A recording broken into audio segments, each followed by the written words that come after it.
نعود ونلتقي من جديد أصدقائي في درس مشابه لدرس يوم أمس أو الأيام السابقة.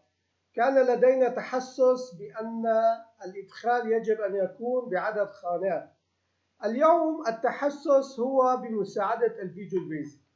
نحن نطلب من نموذج صغير أن يتم إدخال أرقام، وهذه الأرقام يجب أن يكون عددها أو المحارف 12 محرفا. إذا لم يتحقق هذا الشرط تظهر هذه الرسالة التي تتأسف لنا بأن الرقم الذي تم إدخاله لا يحقق الشرط. النموذج بسيط جدا، أداة إدخال وزر إشارة صح للتدقيق، وهذه هي الأسطر البرمجية. تبدأ ب if التي تتحسس بإدخال التكست بوك 81. هذه أداة اسمها تكست بوك 81، لكن اللاين هي الفانكشن أو البرمجة التي تساعد في معرفة ما محتواه التكست بوك 81 من التكست. فإذا المحتوى إذا كانت لا تساوي 12 فإذا سوف تظهر هذه الرسالة التي تقول يرجى نعتذر.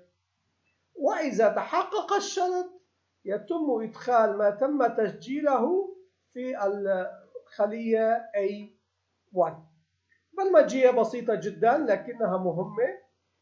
سوف نلاحظ مع بعض الملف التجريبي لهذه الأسطر.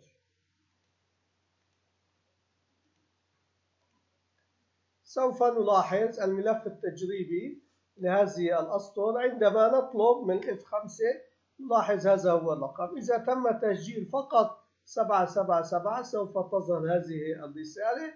أما إذا تم تسجيل أرقام أكثر 1